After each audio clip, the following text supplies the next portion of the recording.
Ready!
The spinning blades were Evaldi's favorite.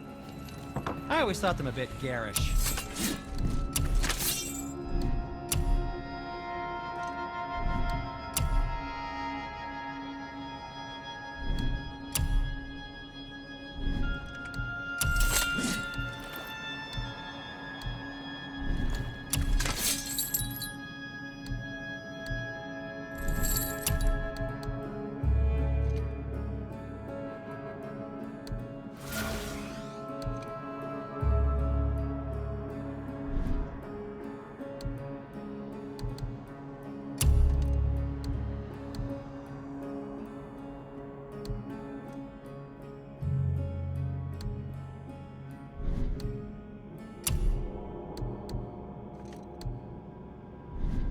You don't need to make excuses to say hello.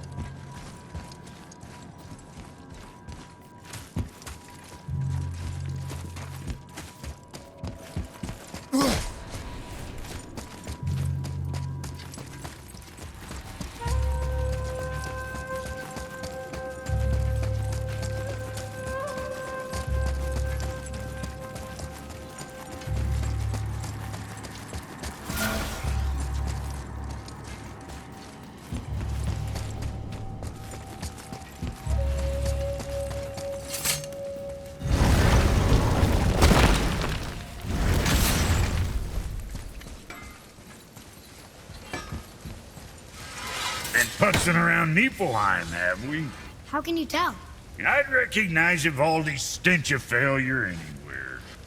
Plus, you still got some mist on your shoes.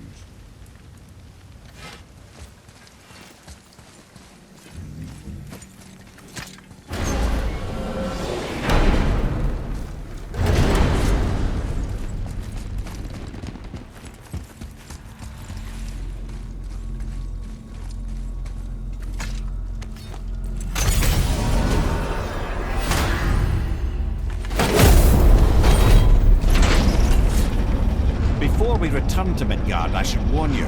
More time has passed than you likely realize. The snowfall that began when you slew Baldur comes chaos. Stuff omens. Omens for the coming of winter. Not just any winter. But a great winter to span 3 summers. And when it's done, Ragnarok begins. Ragnarok. From snow. Aye, snow. Lots more snow. And then the end of the bloody world. In that approximate order. Another prophecy. No, brother. Prophecy doesn't expect this for 100 more winters at least. You've changed something. Prophecy didn't count on you.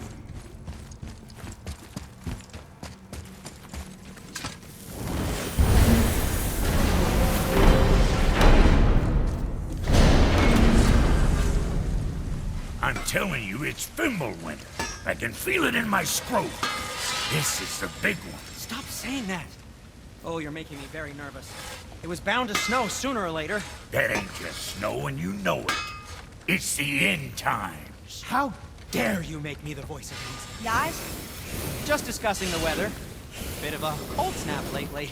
What he means is, Fimbulwinter's upon us, boys. The winter to end all winters. I can feel it in my scrotum. Yeah. We heard. So, if you're heading home, try to keep moving, and also to not die. Or if you're not heading home, same advice.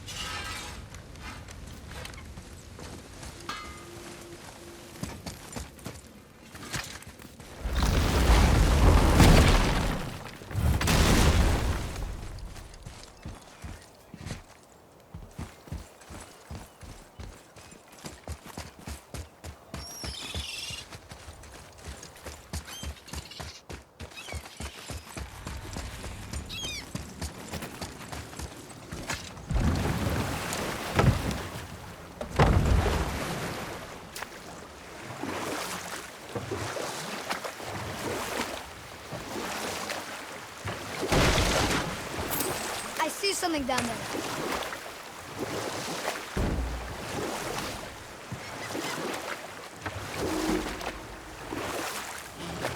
Now, I believe I was just acquainting Odin with my mystic well of knowledge. Or I can just tell you this story later.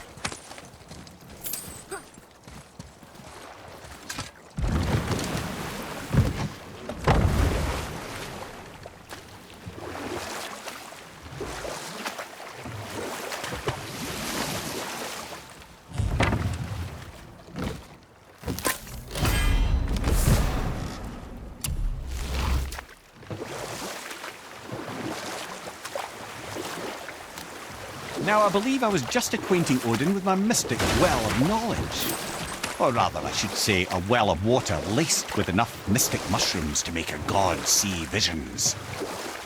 Oh, he was rightly impressed. I can't say for sure what he saw that led him to try gouging out his own eyes, but I managed to restrain him before he finished the job. Then I persuaded him it has been his sacrifice made for an even higher form of sight to be bestowed. Blah, de blah, de blah, de blah. I used to think he never caught on, but the day he took my eye, I realised he had never been fooled. He knew I'd outwitted him, called the lesson wisdom, and hired me to make sure from then on I was on his side. And for a long, long time I truly was. Doesn't mean he didn't hold a grudge.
It is over.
Another name. It's as if they've been made into a memorial to the Valkyries.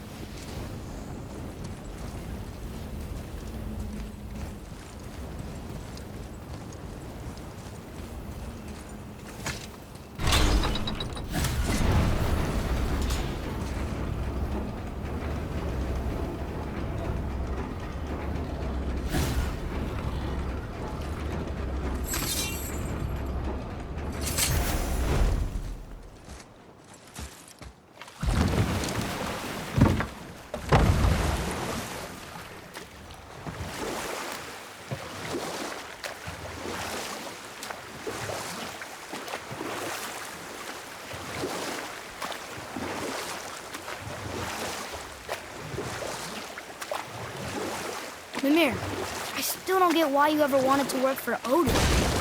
Back then, I was young enough to still be ambitious.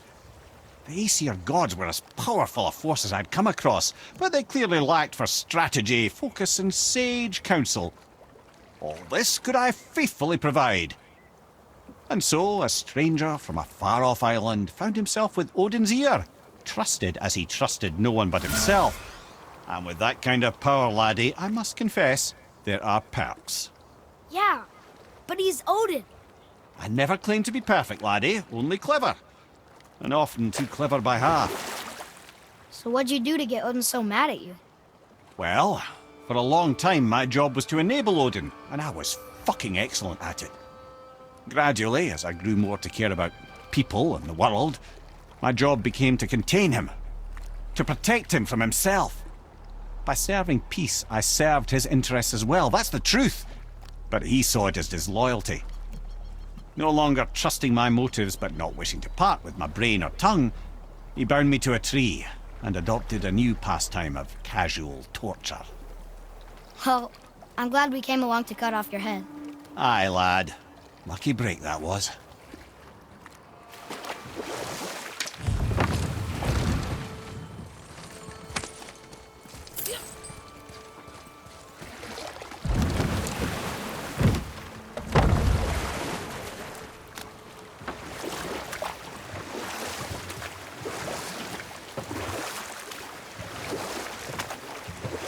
That dragon, it's Baldur's, isn't it?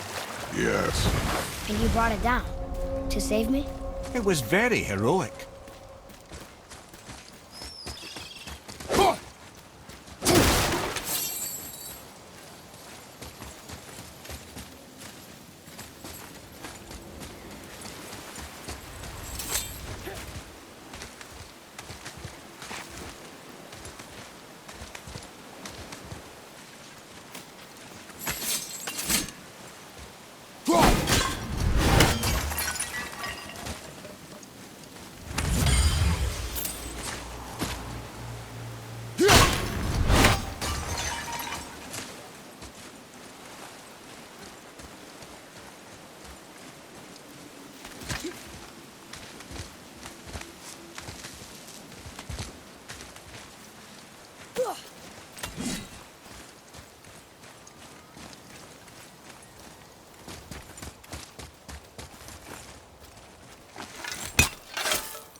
Mimir, you never told me what happened with the stonemason's son.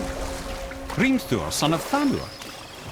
After completing his father's masterwork, the Great Wall of Jotunheim, he thought of nothing but making the Aesir pay for their crimes against the giants. Once he longed to fight Thor, but tragedy had brought wisdom to Hrimthur and cunning. He observed that Asgard's walls were half-built and shoddy, for no Aesir god could be bothered with such tiresome labour. So Hrimthur adopted the guise of an ordinary man and made the Aesir an offer. He would build them majestic new walls, and if he couldn't build them within 2 turns of the season, they would owe him nothing for his labours. And if he succeeded, he asked only for an audience with the goddess Freya. Odin agreed, knowing the task was impossible, but intrigued by the stranger. Hrimthur made short work of it, of course. He had the benefit of his father's training and the aid of a magical stallion for fetching stones. Odin was not happy to find himself on the losing end of the wager, but he seemed to uphold his end of the bargain. Freya was sent to meet the mason, and to her surprise, he wanted only to whisper something in her ear. That being done, he made his way out of Asgard. And when he found Thor awaiting him at the gates of Midgard, he knew he had been double-crossed.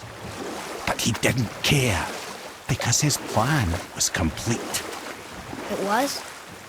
What did he say to Freya? Only she could say for certain, but I've had many moons to work it out.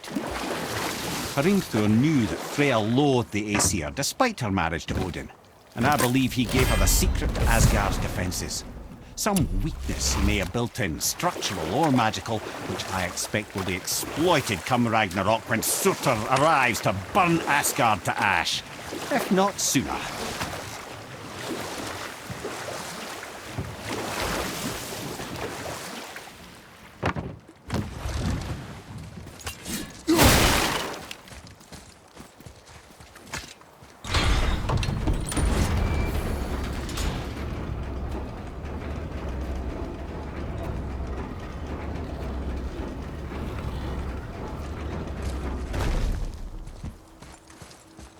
Another name.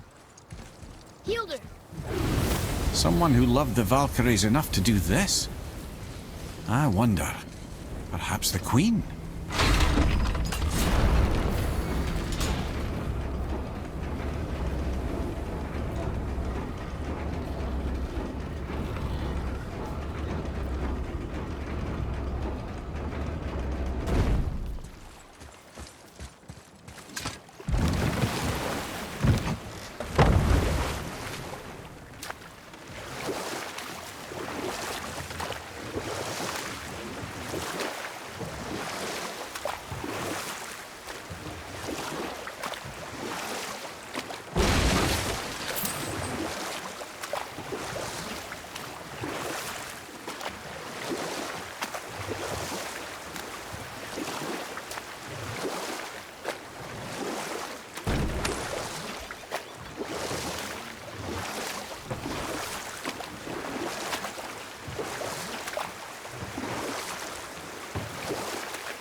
Another name.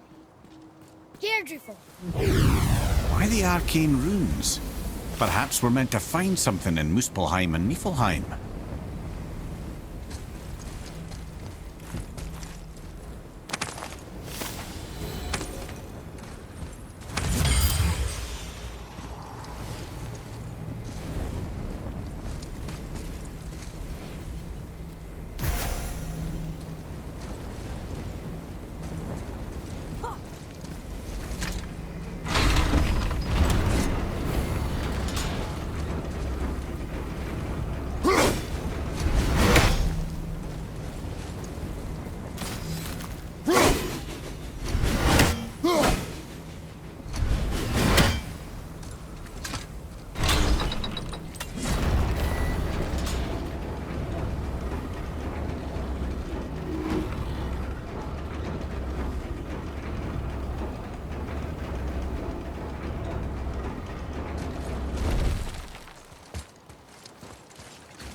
What's that down there?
Come and face me! Your challenges mean nothing to the gods, Spirit.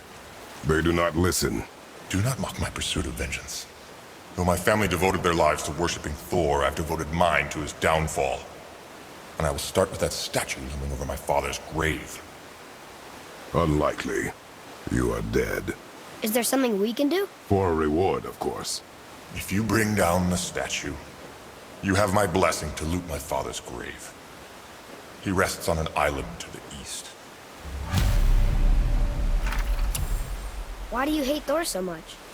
After my father passed, my mother built the statue to watch over his grave.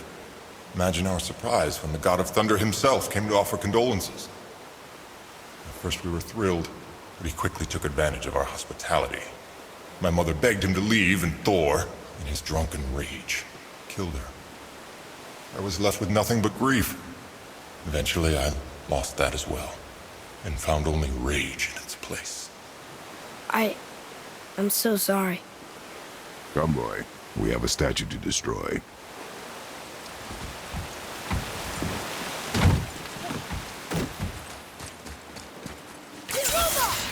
Boy.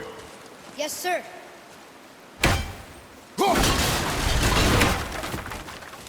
Treasure map. All right.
are one vicious son of a bitch.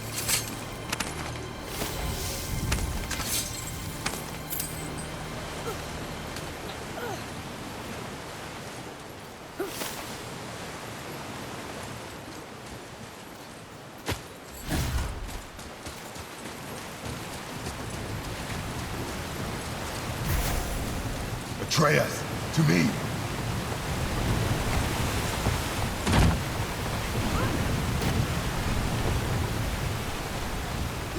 My father's grave lies on an island to the east. Do not mistake my mother's statue of Thor with that monstrous eyesore to the south.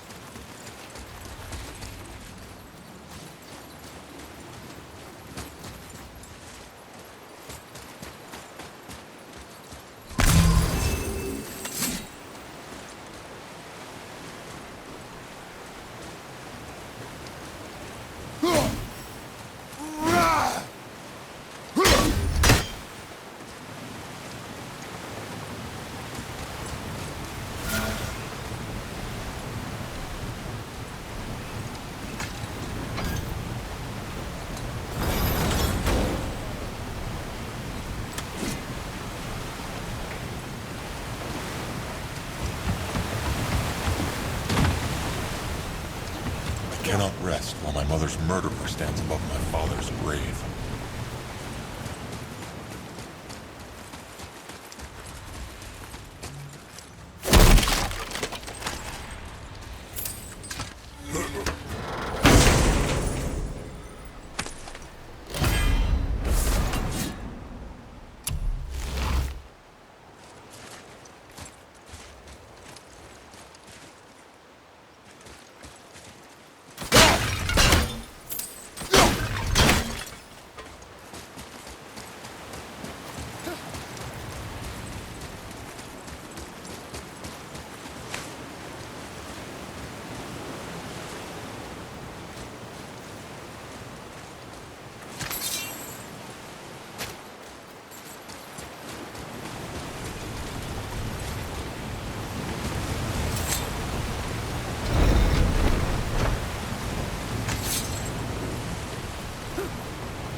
The one whose mom was killed by Thor? What about him?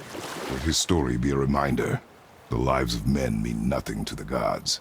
I know, Father. You know. But do you listen? Yes. Good.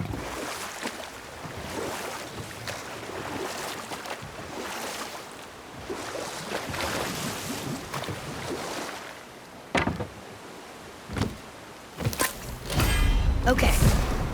What about the giant with 8 arms? Starkath the Mighty, he was called. If the Giants ever had anything so organized as an army, Starkath would have been their general. An opinion, in retrospect, I should have kept to myself. But no, as Odin's advisor, I kept him advised. And having bent his will towards Starkath's doom, there was no dissuading him. But even Thor wasn't stupid enough to take on Starkath on his own. No. Instead, the Aesir set forth slanders upon Starkath's name, branding him throughout the realms as a monster to be feared. They said he abducted an elf queen who killed herself rather than be ravished by the giant. Lies, of course, but we're too young for her story. In the end, even the Vanir gods and the armies of Midgard were roused to the cause. They surrounded Starkath, showered him with arrows until he was brought to his knees. He surrendered, hoping by trial he could clear his name. Thor took advantage and ripped off one of Starkath's arms, which only made it easier to sever another and another until he was satisfied. Relieved of 6 arms and too much blood, Starkath perished upon the battlefield. I regret it to this day, you know. I told myself there was nothing I could do, but I wish I'd tried.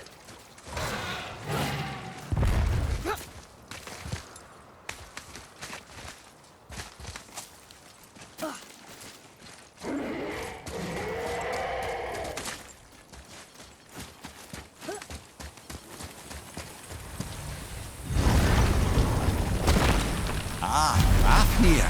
I always wondered what became of him. Wait, Fafnir? Like, Fafnir's storeroom Fafnir? The very one. But Sindri said he was a dwarf. He was. And now he's a dragon. Funny how life works, isn't it? He's chained up. Perhaps we should keep an eye out for binding shrines and free the poor bastard. Aye, lads?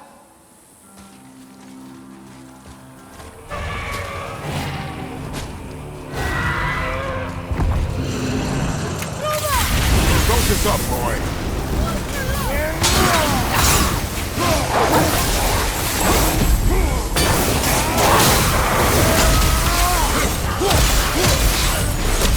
How did your friend become a dragon, Ymir? Oh, he's no friend of mine.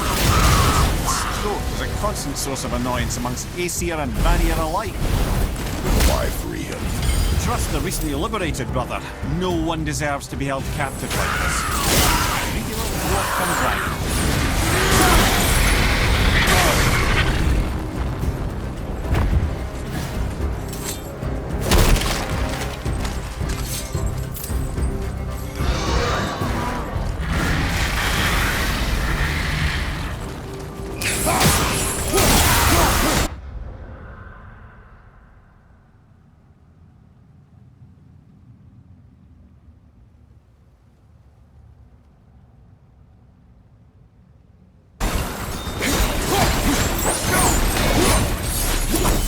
Never answered the boy's question, Head.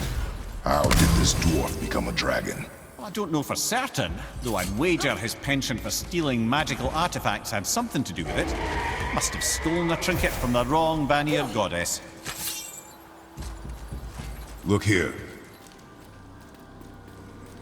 Interesting.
to set him free. Think he'll remember you? No, lad. A lot's changed since we last crossed paths. I had legs.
Yes, sir.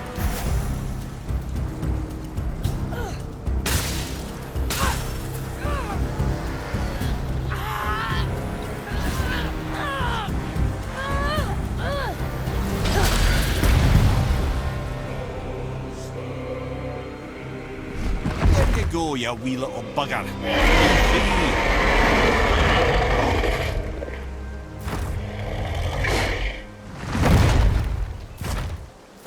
Well, I think Dragon hasn't done much for his personality.